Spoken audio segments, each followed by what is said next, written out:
This is day one on the PCT. I guess I'm not even technically on the PCT yet. Taking a connector trail up to the Pacific Northwest Trail, which will connect to the PCT and let me move to the border because there is a wildfire around Hart's Pass. All that stuff is closed, so you can't access the PCT from that area. Today's been pretty hard. I think I've climbed maybe 4,000 to 5,000 feet in the last like 7 to 8 miles.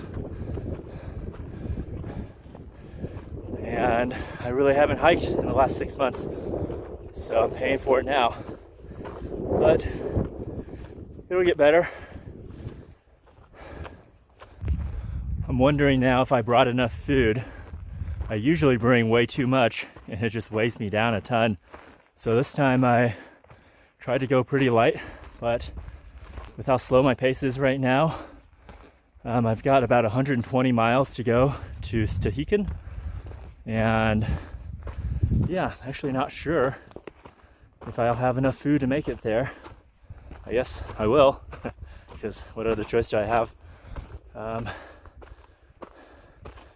also, yeah, definitely feeling the trail more than I usually do. But also this part is like pretty steep, gaining 700 to 1,000 feet every mile. And that's like 2 to 3 times what I'll find on the actual PCT. So when I get on the actual trail, it should be a lot easier. And just take some time to develop my trail legs again.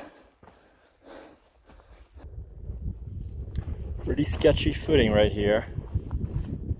All just loose rock, but look at that view.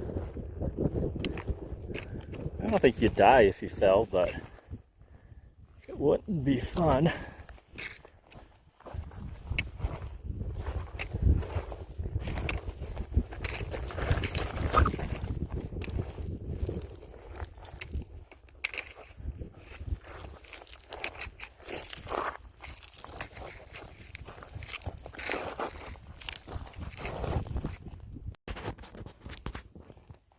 So this is the junction with the PNT. Sorry, I've got a bunch of sunflower seeds in my mouth.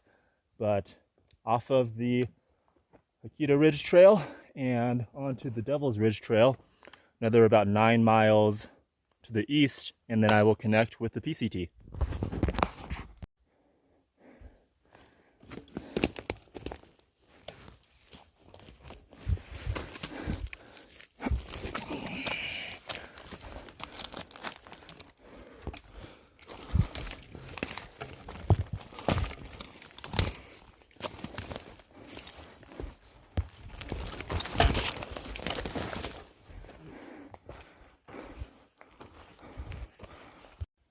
Made it to the PCT. You can see they've got some fire information there, and that's what's making everything so smoky. But as long as the winds hold, I should be fine. And now it is 17 miles this way to the Canadian border, and then 17 miles right back.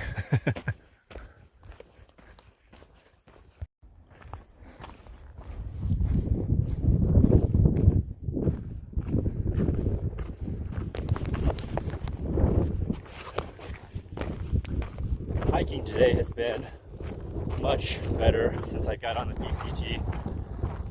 Still kind of tough on the PNT. There was a bunch of blowdowns and whatnot, but man, it's been smooth sailing since on the PCT. My other problem is that I'm really having to ration my food in order to make it to Stehekin, and that's just making me kind of tired all the time and just so hungry already. And that's only going to get worse because this is day 2, and there's 3.5 more days until I make it to the next town. So that's not going to be fun, but I'm just going to try and stay in the moment, you know, not worry too much about something that I can't change right now, and it'll be okay. I've got fat to burn, so burn some fat, and this means I need to take more breaks and walk slower, which is okay. And I can deal with feeling lightheaded or tired or whatever. But yeah, now I'm walking up to camp. I'm gonna camp about 6 miles away from the border. and can't think of much to say because my brain's not working so well because I'm low on calories. I remember what I was going to say. I ran into several hikers today. First were two PCT Nobos who just finished today, and they were taking the Pacific Northwest Trail to get off the trail. And then I met, let's see, Samurai. He was doing the PNT going westbound. He was thinking of skipping ahead because of the smoke. And then there was Rainbow Platypus. She was another PNT hiker going westbound. And there's somebody else. Like I said, yeah, man, lack of calories really does a number on you. Look at all these beautiful wildflowers though. Gorgeous. Even though I am so hungry, this is totally worth it. Down by that lake is where I'm going to camp tonight. That looks like a really beautiful spot. I'm about 2 miles from the Canadian border now. It's pretty thick and overgrown, but it's been easy walking, all downhill. So that means when I come back, it will be all uphill.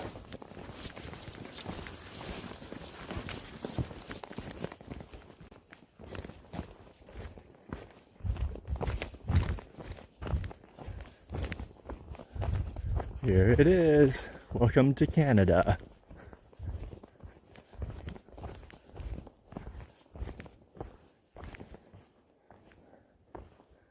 Northern Terminus, Pacific Crest Trail. It's had a pretty crazy day today. The plan was to get up early, do the 6 miles out and back, just leave my tent right here, and go to the border, touch it, and then come back and do like 15 or 20 that way, southbound. And that's what I woke up and did. But along the way, met Kangaroo. Actually, I met her last night. I was already in bed, about asleep, and a woman walks in carrying a chihuahua, of all things, and asks us if I have an inReach. And of course, I don't have an inReach with me. She said she's been having really bad stomach problems for like a month now. It's gotten really bad now. She hasn't kept food or water down for like 2 days. And so we talked a bit that night, and you know, there's just really nothing you can do out here. And talked a bit more in the morning. She was gonna try and go to the border and then come back and make it to Hart's Pass. So she did the same thing I did, left her tent and everything set up. But you know, by the time I got to the border, I was taking pictures, and then she shows up and she's just looking horrible, like white and can barely talk. And turns out she had been fallen a bunch of times, and yeah, you know, more than 48 hours now without really any solid food, just a little bit of water, a little bit of broth that she could keep down. And from talking to her, I think pretty sure she has Giardia, a pretty bad case of Giardia, and that's what I had back on the CDT, and that's what made me have to quit the CDT. Sorry, wind. At least the wind keeps the mosquitoes away. But yeah, there's, you know, Giardia that I had on the CDT, and I had to go home for that. It just really wiped me out. So I was kind of amazed that she could actually walk any, but you know, just at the border, like she was like done, and just yeah, she couldn't walk uphill well. I was concerned that really at that point, with that amount of dehydration and no food, your body is, you know, you're pretty close to shutting down, and you know, she could deteriorate really quickly. So we were able to meet some PNT hikers who had an inReach and got a hold of some people and ended up being able to get her off of trail. So I just got back to camp and I'm just tired, so I'm just gonna stay here. But the good news is I have more food, so I gotta pack up her tent and stuff and take it with me and then ship it to her in Stehekin. But she has like 3 days of food because she wasn't eating anything. So at least I have more food now, and I can slow down a little bit and take my time, and it doesn't matter if I need to get there super quickly. But I'm gonna enjoy this lake, wash off a little bit. So this is just 3 days on the trail, and it's disgusting. And I've got some pretty bad blisters here. on the back of my heel. I didn't even realize how bad that one is. Look at that. So I'll probably pop that later tonight. Just part of trail life. But I'm gonna wash off a bit. That'll feel nice. Yeah, look at all these bloody bites from, I'm not even feeling those. Those are flies and, you know, whatever other things. This leg is pretty bad too. All these things that you forget about on the trail. And then you're out here like, oh yeah, there's bugs and blisters and everything else. But I guess you probably wouldn't come back if you remembered all those. I'm gonna take care of these blisters. So fast forward if you don't want to see something gross. First, I'm going to disinfect my clippers with this lighter, but I need both hands to do that. Sizable opening so it doesn't close back up. Oh yeah, there it comes. Gross. And I don't feel a thing right now, so silver linings, I guess. Yuck.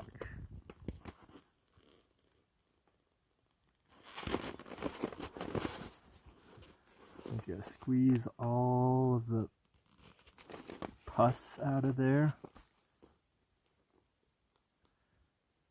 Hopefully let it dry overnight.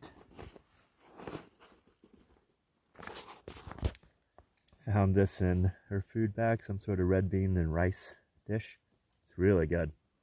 I'm gonna eat this and then eat ramen. This is so much stuff, but at least it's ultralight camping gear, and the food is the heaviest part, so I can just eat a bunch of that, maybe drop a little bit off at Hart's Pass. And I've carried heavy stuff before, so it'll just make the next town much nicer. What a beautiful view.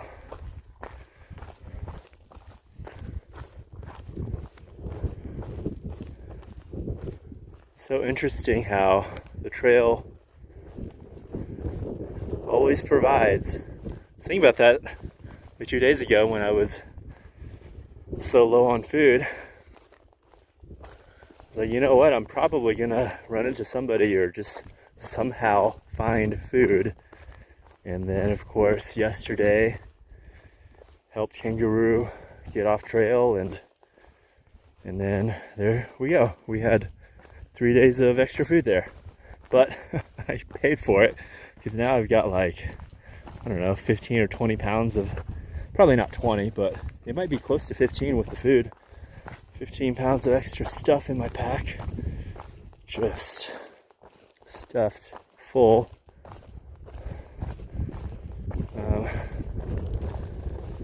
But it's the right thing to do. If I were in that situation, I would hope somebody would help me out.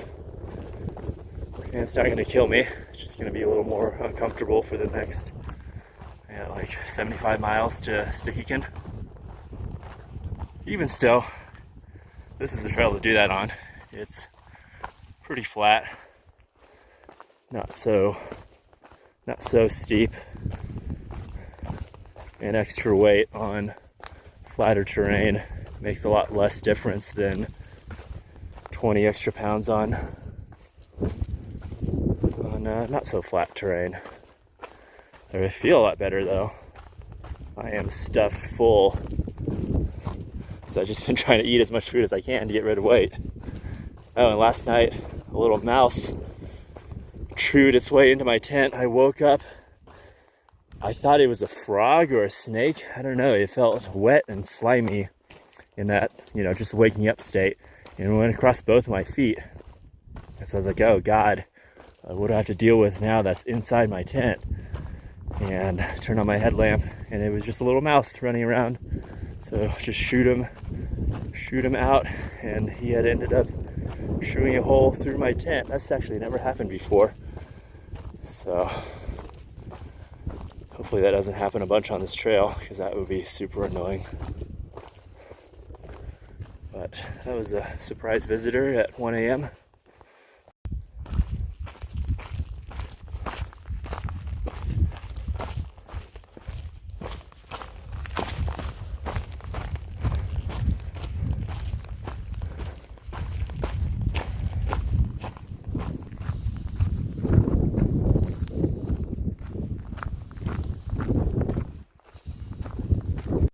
back where I started at Holman Pass. And now I can start making progress again instead of backtracking. So that's nice. Those are not storm clouds. Those are formations formed by wildfire. So that's to the southwest, which would be where the Cedar Creek fire is burning. Actually a little bit surprised that there's so much of a buildup over here.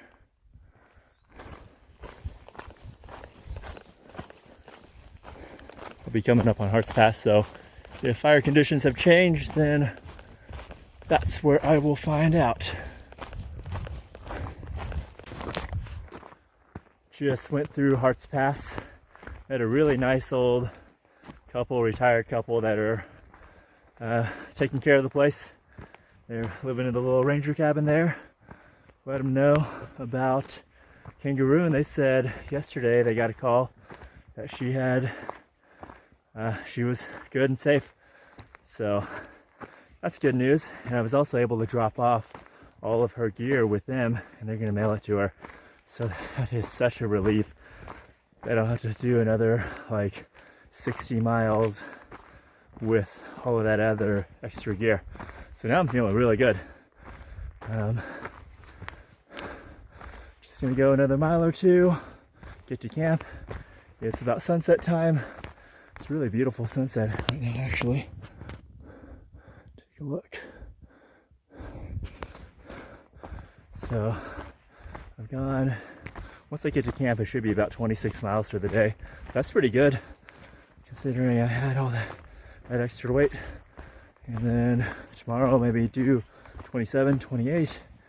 And then the next day, town day.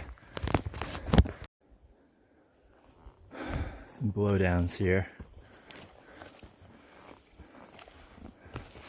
which are always annoying. This is pretty bad. Just gotta go up and over.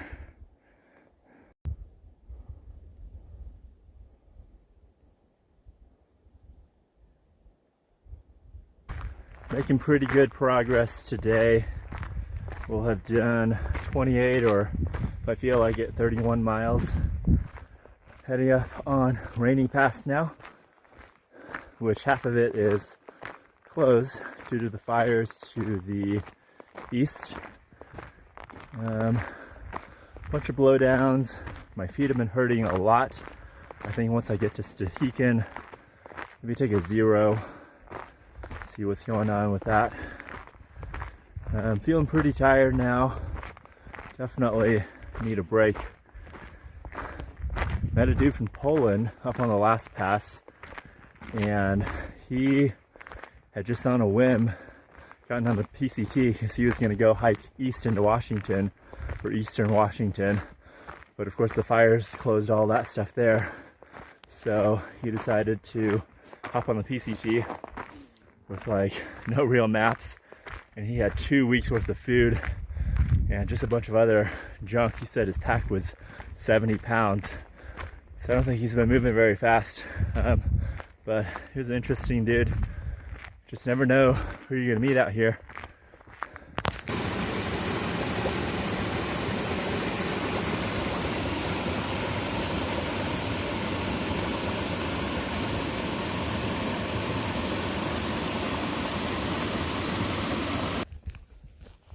Just crossing Rainy Pass now. So you can see, kind of a nasty day. It rained all night. So that meant I had to get up at 1:30 and quickly throw on the rainfly, which I hadn't used yet, so I wasn't too quick about getting it on either. I hope it's not too overgrown, because I'm gonna get soaked if it is. But I got 19.5 miles to town, and I gotta try to make it there early because everything in that little town of Stehekin closes like super early. So if I get there at night, there's really no point.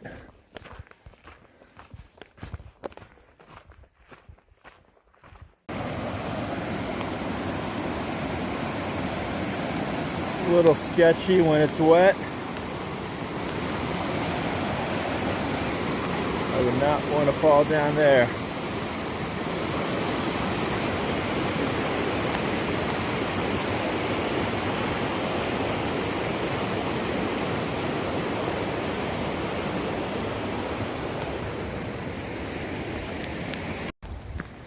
It's a lot of little places like that on these trails where, you know, 99% of the time you'll be fine. But if you make a misstep, it could be pretty catastrophic. Especially a lot of these steep traverses along the sides of the mountains. But I guess that's why you just need to be careful and not make a misstep. And you can see it's raining. I decided to take my raincoat off because I was just sweating in it. But now I'm kind of cold. I don't know, it's probably not a good option. I'm either going to be sweaty or I'm going to be cold. And I guess the silver lining of rain is it's going to keep me moving. Wow, this is incredible.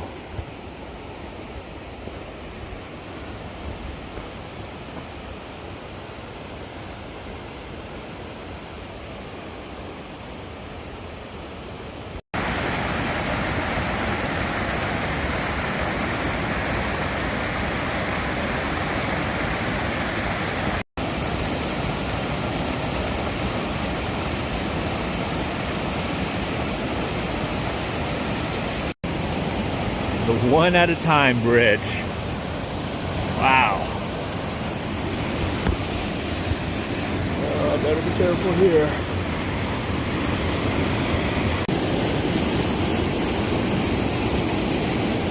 Woo! What a thrill. Wow.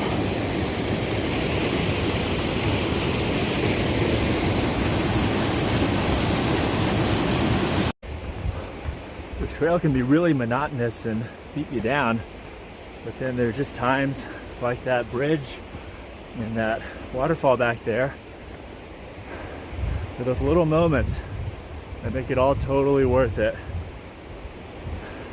And I just feel super energized and reinvigorated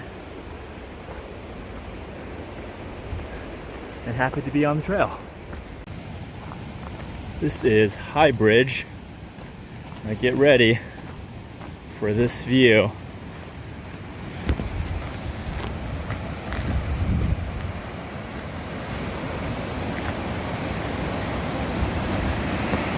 Yeah, look at that.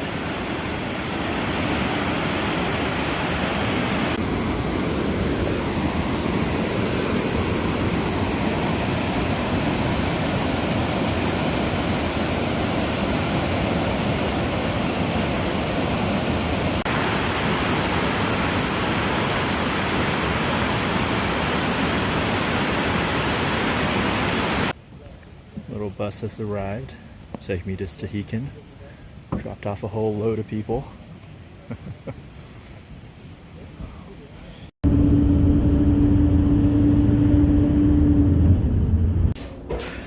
Love how simple trail laundry is.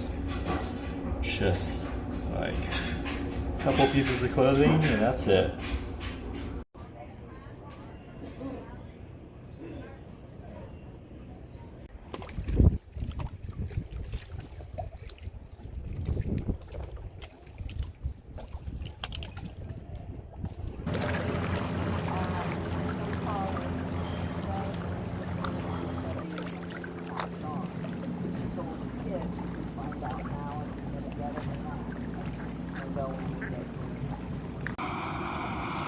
Making some hard-boiled eggs for dinner because the store had eggs and the normal dinner at the resort was like $20 to $30 for every option. So I figured just buy some eggs, save some money, still get good nutrition and calories.